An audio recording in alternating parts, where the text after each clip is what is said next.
महाराष्ट्रात निवडणुकांसंदर्भात सध्या मोठ्या घडामोडी घडत आहेत। राज्यसभेची निवडणूक संपताच बारामती आणि राहुरी विधानसभा मतदारसंघाची पोटनिवडणूक जाहीर झाली। आता ही निवडणूक प्रक्रिया सुरू आहे, तोच विधान परिषदेच्या रिक्त 9 जागांसाठी निवडणूक जाहीर झाली आहे। आता राज्यसभेप्रमाणेच विधान परिषदेची निवडणूक सुद्धा बिनविरोध होणार की तिथेही मतदान होणार, या सगळ्याचा फैसला काँग्रेस पक्षाच्या निर्णयावर आहे। कारण राज्यसभेसाठी शरद पवारांना पाठिंबा देऊन आणि बारामतीच्या पोटनिवडणुकीत माघार घेऊन काँग्रेसनं महाविकास आघाडीत आपलं वजन वाढवलंय। त्याच वजनाचा वापर हा काँग्रेस पक्ष येत्या विधान परिषदेच्या निवडणुकीत करणार असं स्पष्ट चित्र आहे। त्यामुळे सबका बदला लेगा ये काँग्रेस असं म्हणतात ना, तसंच काँग्रेसनं आता एकच डाव टाकलाय आणि पवारांसह ठाकरेंची सुद्धा कोंडी केली आहे। आता याविषयीच आपण सविस्तर समजून घेणार आहोत या व्हिडिओतून, त्यासाठी व्हिडिओ शेवटपर्यंत पहा। नमस्कार, मी कोमल, सकाळमध्ये आपलं स्वागत। हर्षवर्धन सपकाळ यांनी काँग्रेसचं प्रदेशाध्यक्ष पद घेतल्यापासून आक्रमक बाणा दाखवून दिलाय। त्यातही राज्यसभा आणि बारामती पोटनिवडणुकीत हा बाणा आधीच पाहायला मिळाला। आता महाराष्ट्र विधान परिषदेच्या 9 जागांसाठी 12 मे रोजी निवडणूक होते। याच निवडणुकीच्या पार्श्वभूमीवर काँग्रेसनं महाविकास आघाडीतील उद्धव ठाकरेंच्या शिवसेनेला चांगलंच कोंडीत पकडलंय। जर उद्धव ठाकरे उमेदवार नसतील तर काँग्रेसने विधान परिषद निवडणुकीत उमेदवार देण्याची घोषणा केली आहे। काँग्रेसच्या या एका घोषणेमुळे उद्धव ठाकरेंच्या शिवसेनेसमोर मोठा पेच निर्माण झालाय। तो कसा, तर उद्धव ठाकरेंकडून अंबादास दानवे यांचं नाव आघाडीवर असल्याची माहिती आहे। दानवेंची आमदारकीची मुदत ही गेल्या वर्षी ऑगस्टमध्येच संपली आहे। ते ज्या औरंगाबाद, जालना स्थानिक स्वराज्य संस्था मतदारसंघातून आमदार होते, तिथून ते पुन्हा निवडून येणं हे जरा अवघड झालंय। मराठवाड्यात आपल्या पक्षाचा आवाज घुमवत ठेवायला आणि विधान परिषदेत अनुभवी आक्रमक चेहरा म्हणून ठाकरे अंबादास दानवेंना पसंती देत आहेत।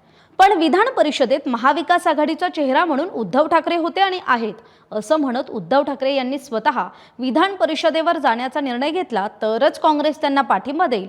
परंतु जर ते लढणार नसतील तर ती जागा काँग्रेसला मिळावी अशी मागणी काँग्रेस प्रदेशाध्यक्ष हर्षवर्धन सपकाळ यांनी केली आहे। आता त्यांनी अशी अट घालण्यामागचं कारण काय, राजकारण काय, तर या मागणीला राज्यसभेचा संदर्भ लागू होतो। कसा, तर राज्यसभा निवडणुकीत काँग्रेसनं शरद पवारांना पाठिंबा दिला होता।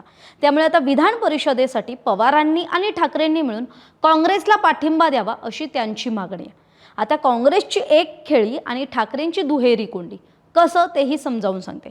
एक म्हणजे विधान परिषद निवडणुकीत विजयासाठी 29 मतांचा कोटा आवश्यक आहे आणि महाविकास आघाडीकडे मर्यादित संख्याबळ आहे, ते म्हणजे फक्त 46। मग आता काय होईल की रिक्त 9 जागांपैकी एकच जागा ही महाविकास आघाडीला मिळू शकते असं चित्र आहे।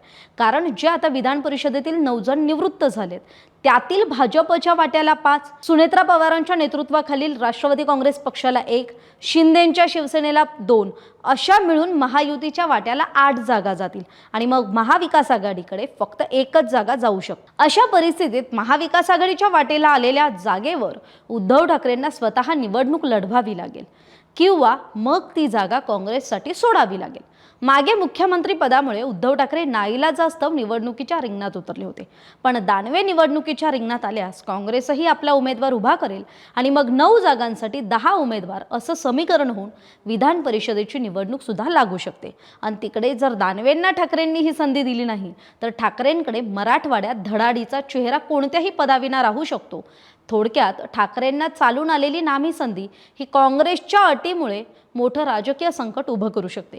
त्यातच बिनविरोध निवडणुकीविषयी ठाकरेंच्या शिवसेनेचे खासदार संजय राऊत आणि भाजपचे ज्येष्ठ नेते चंद्रशेखर बावनकुळे यांनी दिलेली प्रतिक्रिया सुद्धा महत्त्वाची आहे। आधी संजय राऊतांचं काय म्हणणं आहे ते पाहूयात। तर त्यांचं असं म्हणणं आहे की ठाकरे उमेदवार असतील तर निवडणूक बिनविरोध होईल अशी त्यांची माहिती आहे। तर बावनकुळेंचं म्हणणं आहे की महाविकास आघाडीने चांगला निर्णय घेतला तर विधान परिषदेची निवडणूक बिनविरोध होईल। आता आपल्यापैकी अनेकांना प्रश्न पडला असेल की काँग्रेसनं भूमिका घेतली, मग पवारांची भूमिका काय? तर पवारांच्या राष्ट्रवादी काँग्रेस पक्षानेही ही निवडणूक जाहीर होण्यापूर्वीच ठाकरेंच्या शिवसेनेकडून जे कोणतं नाव येईल त्याला आमचा पाठिंबा असेल असं जाहीर केलंय। काँग्रेसनं मात्र उद्धव ठाकरे उमेदवार असतील तरच आम्ही पाठिंबा देऊ अशी भूमिका घेतली आहे। त्यामुळे आता उद्धव ठाकरे काय निर्णय घेणार याची उत्सुकता राजकीय वर्तुळात आहे। शिवाय काँग्रेसची समजूत काढण्यात ठाकरेंना यश येतं की पुढे महाविकास आघाडी काय राजकीय नवीन वळण काय घेतं हे पाहणं महत्त्वाचं असेल। तरी आपल्याला याविषयी काय वाटतंय, आपली मतं कमेंट करून जरूर कळवा। धन्यवाद। महाराष्ट्रातील सर्व बातम्यांचे विश्वासार्ह व्यासपीठ. सकाळच्या सर्व सोशल मीडिया प्लॅटफॉर्मला लाईक, फॉलो आणि सबस्क्राईब करा. तसंच